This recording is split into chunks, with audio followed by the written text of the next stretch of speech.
ያለ ፌስታል ኑሮ እንዴት እያረጋችሁ ነው? እንዴት ናችሁ ዶትዬ? ዛሬ እስቲ አብረን ፔፐር ባግ እንሰራለን። ለመስራት የሚያስፈልጉ ማቴሪያሎች ፔፐር ባግ መስሪያ ወረቀት፣ ክር፣ መጨፍለቂያ እንዲሁም ደግሞ መቀስና ማስመሪያ ናቸው። እነዚህን ተጠቅመን ነው የምንሰራው። እዚህ ጋር የምታዩትን ፔፐር በፈለጋችሁ ሳይዝ ከቆረጣችሁት በኋላ የተወሰነ ሴንቲሜትር ከላይ አጠፍታ አድርጉታላችሁ ወደ ውስጥ ማለት ነው። ከዛ በምታዩት መልኩ ከላይ ነው የምናጣብቀው። ኮላችንን ከቀባን በኋላ ከላይ እንደዚህ አድርገን እናጣብቀዋለን። ከዛ እጥፍ አድርገን እንደዚህ ሰብር እያደረግን በመቀሳችን ጀርባ ሊሆን ይችላል እንደዚህ አድርገን እናስተካክለዋለን።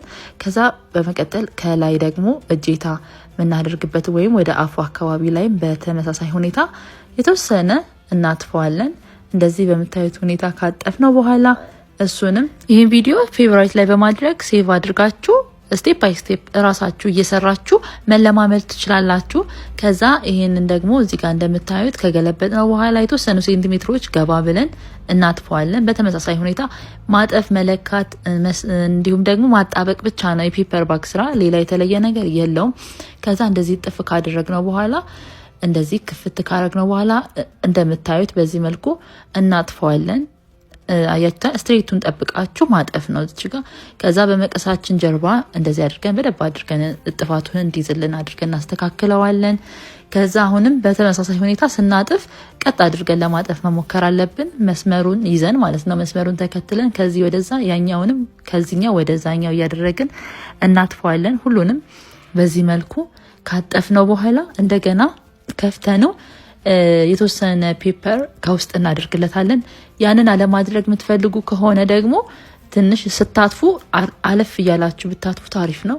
ከዛ እንደዚህ አድርገን ፔፐሩን ከውስጥ እናስገባለታለን። ከዛ ኮላችንን በወፍራሙ ቢሆን የተሻለ ነው የምንቀባው። እንደምታዩት መሀሉምና እዛች ዳርዳሩን ነው። በውጭ በኩል እጥፋቱ የማይደርስበት በኩል አንቀባውም እዚህ ጋር። ከዛ በደብ አድርገን ኮላችንን እኔ ምንም አይነት ማቅጠኛ አልተጠቀምኩም። ማቅጠኛ መጠቀም ትችላላችሁ፣ ውሃ ትንሽ አርጋችሁ ኮላችሁ ማቅጠን ትችላላችሁ። ግን ለፍጥነት እኔ ምንም አይነት ውሃ አላረኩበትም። ኮላው ባለበት ሁኔታ ነው እየተጠቀምኩት ያለሁት እና እንደዚህ አድርጌ አጠፍኩኝ፣ አጣበኩኝ።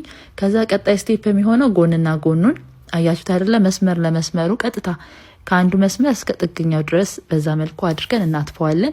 ቪዲዮ ምናልባት ከርቀት ስለሆነ ሪንግ ላይትም ስላልያዝኩኝ መስኮት ላይ አድርጌ ቤት ውስጥ እየቀረስኩላችሁ የነበረውና ትንሽ ራቅ ብሏል። እየታያችሁ ካልሆነ ሌላ ቪዲዮ እንድሰራላችሁም ከፈለጋችሁ እሰራላችኋለሁ። ምንም ችግር የለውም። እናንተ ፍላጎት ካላችሁ መስራት የምትፈልጉ ከሆነ አሳውቁኝ እና እንደዚህ እያደረግን ጎንና ጎኑንም እንደዚሁ እናጥፈዋለን። አሁን የመጨረሻው ስቴፕ ላይ ደርሰናል። ፔፐር ባጋችንን እንደዚህ እንዘረጋዋለን። ከመዘርጋታችሁ በፊት በማስመሪያ ለክታችሁ መሀል ላይ 2 ቦታ ነጥብ ነጥብ ብታደርጉ አሪፍ ነው፣ ለእጄታ ማስገቢያ ምልክት መሀል ላይ እንዲሆንላችሁ። ከዛ እንደዚህ አድርገን ከምሱራችንን እና በመጨፍለቂያችን ከምሱራችንን እንደዚህ ከጨፈለቅንና ካስገባን በኋላ ክር ማድረግ ነው የሚቀረን። ክራችንን በምንፈልገው ሳይዝ ከቆረጥን በኋላ ሁለቱንም ወደ ውስጥ አስገብተን እንቋጥረዋለን። ክሩን ጫፍጫፉን በሻማ አድርጋችሁ በእሳት ትንሽ ብታቃጥሉ ታሪፍ ነው፣ አይነጫጭም። አለበለዚያ እንደዚህ ቋጥራችሁ መተው ትችላላችሁ። ፔፐር ባጋችን በዚህ መልኩ አለቀ ማለት ነው። በቀላሉ ቤት ውስጥ እንደዚህ መስራት ትችላላችሁ። ለገበያ ማቅረብ ትችላላችሁ። የምትፈልጉትን ነገር ኮሜንት ላይ ጻፉልኝ፣ ሰራላችኋለሁ። ባይ፣ ወዳችኋለሁ። ባይ